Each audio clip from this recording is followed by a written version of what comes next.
Bismillahirrahmanirrahim. Assalamualaikum warahmatullahi wabarakatuh. Jadi saya Konita Albina, izin mempresentasikan sebuah materi dengan judul Akhlak dalam Bermedia Sosial. Ini mata kuliah akhlak yang diampu oleh Ibu Widi Astuti, SPDI, MPDI.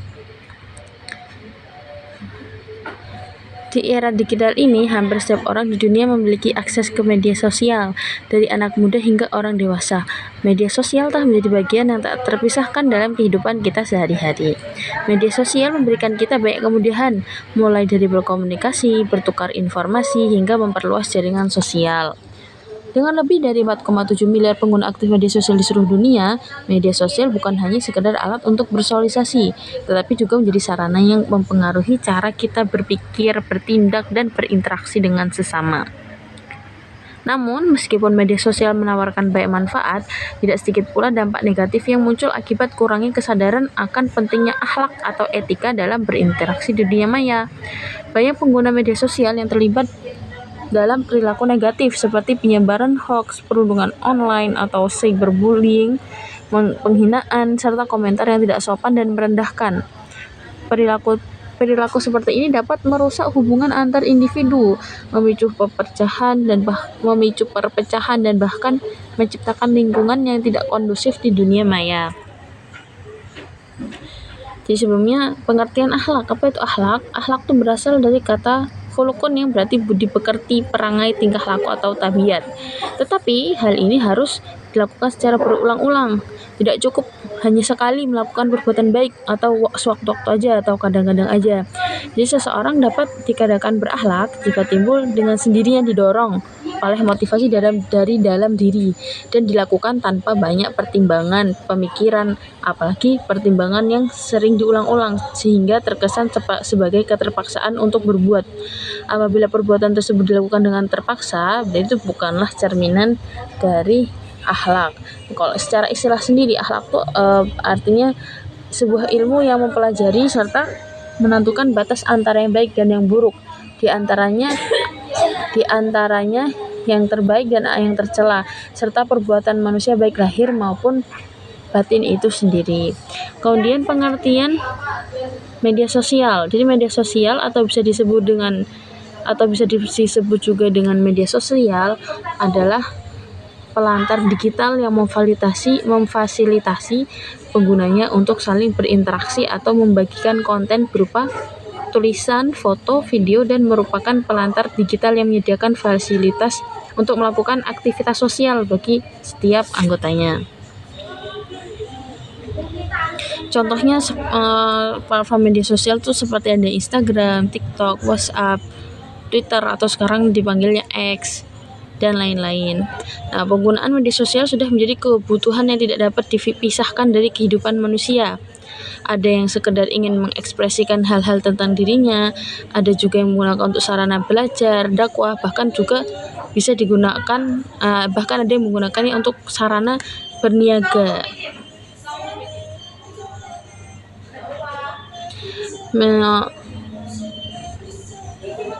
Media sosial ini bisa dianggap sebagai pisau bermata dua. Jadi dia bisa ada positifnya dan ada negatifnya. Jadi sebelumnya kita akan membahas tentang dampak positif media sosial.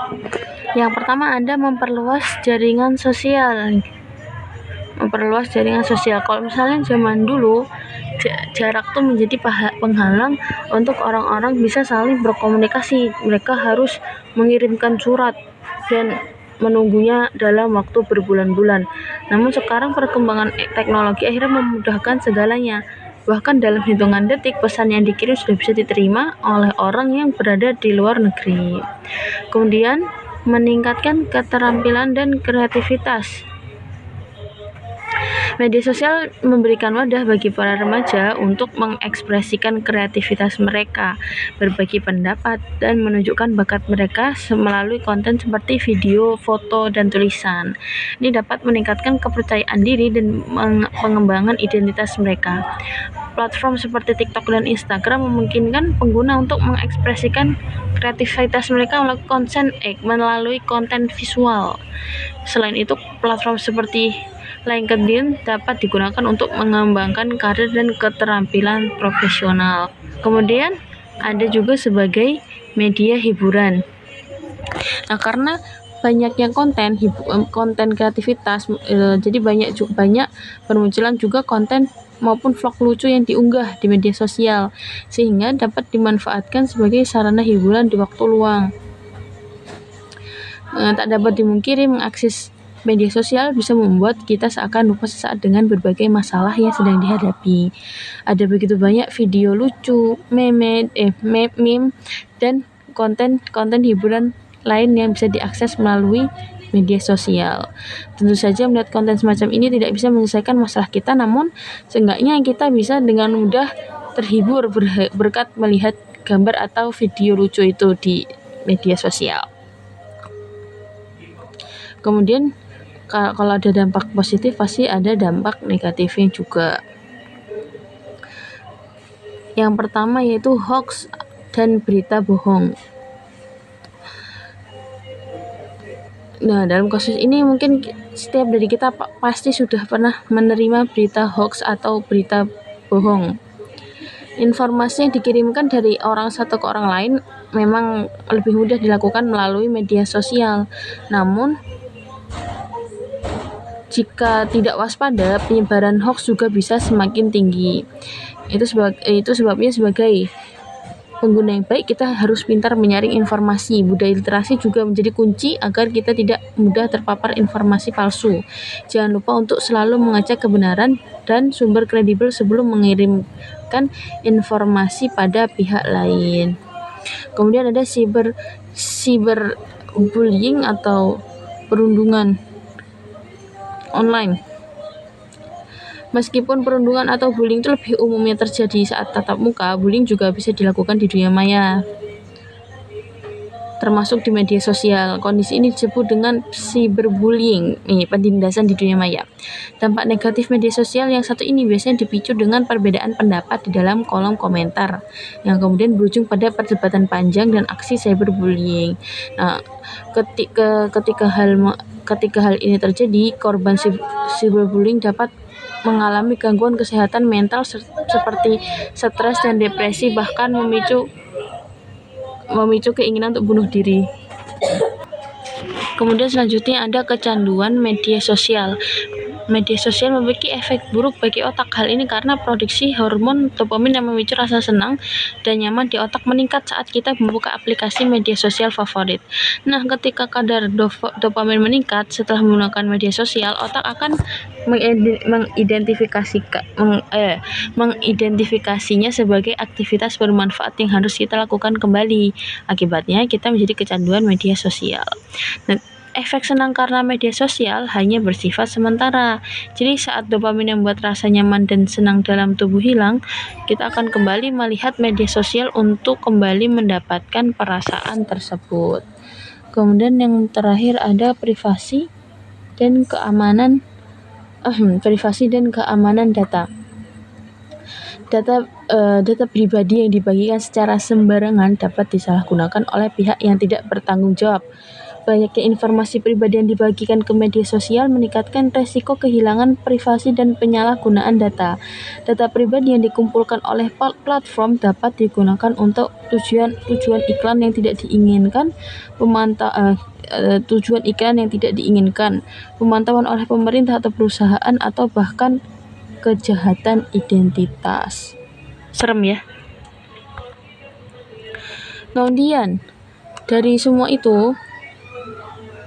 semua dampak positif dan dampak negatif itu, jadi sangat penting bagi kita sebagai pengguna medsos untuk memahami prinsip-prinsip akhlak yang baik dalam berinteraksi sosial, dalam berinteraksi di platform digital. Hal ini tidak hanya untuk menjaga keharmonisan antar sesama, tetapi juga untuk membangun dunia maya lebih positif dan bermanfaat. Nah, jadi yang pertama itu ada jujur dan tidak menyebarkan hoax. Jadi kita menyampaikan informasi dengan benar, tidak ada yang ditambahi, tidak ada yang dikurangi, menahan diri untuk tidak menyebarkan suatu berita yang fakta dan kebenarannya belum diketahui pasti. Ya, jadi kita tidak boleh menyebarkan hoax sembarangan ya. Jangan disebarkan kalau hoax. Kemudian sopan santun dalam berkomentar. Menghargai perbedaan pendapat, tidak menghakimi seenaknya, kemudian menggunakan bahasa yang baik dan santun, jadi lebih baik untuk memberikan komentar yang membangun dan positif. Selalu tanamkan, jadi teman-teman kita harus selalu menanamkan untuk selalu berpikir dampak yang akan ditimbulkan sebelum kita berkomentar di kolom komentar. Oke. Kemudian tidak menyebarkan kebencian. Bebasnya dan luasnya dunia maya membuat orang-orang dengan mudah mengolok-olok dan merendahkan orang lain. Tidak jarang yang menggunakan sara dengan alasan candaan. Apa itu sara? Sara itu akronim dari suku, agama, ras, dan antar golongan. Jadi nggak boleh ya. Kemudian amar ma'ruf nahi mungkar.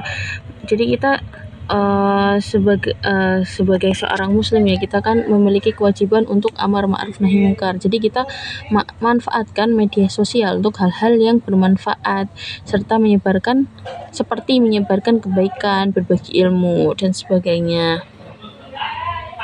Kemudian tanggung jawab. Jadi apa yang kita bagikan di media sosial memiliki konsekuensi. Jadi pikirkan matang-matang sebelum mengunggah postingan kita. Karena apa yang kita unggah, komentar, pesan bisa mempengaruhi orang lain.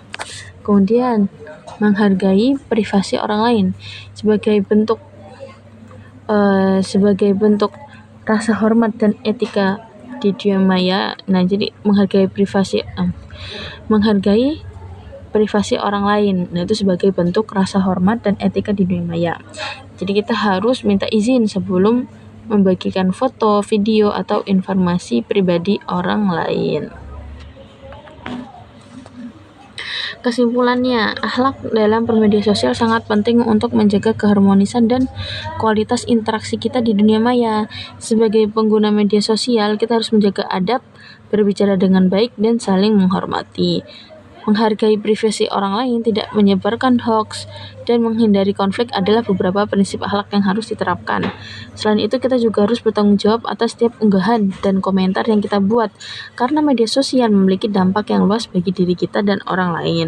Dengan menjaga akhlak yang baik, kita dapat menciptakan lingkungan digital yang lebih positif, aman, dan penuh saling menghargai. Sekian dari saya, kurang lebihnya saya mohon maaf. Terima kasih. Wassalamualaikum warahmatullahi wabarakatuh.